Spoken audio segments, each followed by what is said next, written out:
ಯಾವಾಗ ದಕ್ಷ ಬ್ರಹ್ಮನು ಶಿವನ ಕೈಲಾಸಕ್ಕೆ ಬರುವಾಗ ಅಲ್ಲಿ ಭೃಂಗಿ ನಾಟ್ಯವನ್ನು ಆಡ್ತಾ ಇದ್ದಾನೆ. ಪರಮೇಶ್ವರನು ಮತ್ತು ದಾಕ್ಷಾಯಿಣಿಯು ಕೈಲಾಸದಲ್ಲಿ ಕುಂತು ಆ ಭೃಂಗಿ ನಾಟ್ಯವನ್ನ ಬಹಳ ಅದ್ಭುತವಾಗಿ ನೋಡ್ತಾ ಇದ್ದಾರೆ. ದಕ್ಷ ಬ್ರಹ್ಮನು ಕೈಲಾಸಕ್ಕೆ ಬಂದದ್ದು ಶಿವನಿಗೂ ಸಹ ತಿಳಿಯಲಿಲ್ಲ, ತಾಯಿ ದಾಕ್ಷಾಯಿಣಿಗೂ ತಿಳಿಯಲಿಲ್ಲ. ಇದನ್ನ ಕಂಡ ದಕ್ಷ ಬ್ರಹ್ಮನು ಕುಪಿತನಾದ.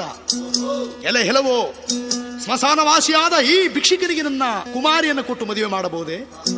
ಹೆಣ್ಣು ಕೊಟ್ಟ ಮಾವನು ಕಣ್ಣು ಕೊಟ್ಟ ತಂದೆಯು ಎರಡು ಒಂದೇ ಎನ್ನ ಸತ್ಯವನ್ನು ತಿಳಿಯದೆ ಅಹಂಕಾರದಿಂದ ನಾ ಬಂದಿದ್ದರೂ ಸಹ ಲೆಕ್ಕಿಸದೆ ಮಾವನು ಬಂದನಂತೇಳಿ ಮರ್ಯಾದೆಯಿಂದ ಮಾತನಾಡಿಸ್ತೆ ಈ ರೀತಿಯಾಗಿ ಅಹಂಕಾರದಿಂದ ಕುಳಿತಿರುವನಲ್ಲ, ಈ ಹುಲಿ ಚರ್ಮವನ್ನು ಉಟ್ಟುಕೊಂಡು ಈ ಸ್ಮಶಾನ ಕಾಯುವಂತ ಈ ಭಿಕ್ಷುಕನಿಗೆ ಈ ನನ್ನ ಕುಮಾರಿಯನ್ನು ಕೊಟ್ಟು ಮದುವೆ ಮಾಡಬಹುದೇ ಎಂಬ ಅಹಂಕಾರದಿಂದ ದಕ್ಷ ಬ್ರಹ್ಮನು ಇಂದಿರಿಗೆ ಹಾಗ ಬರುತ್ತಾನೆ.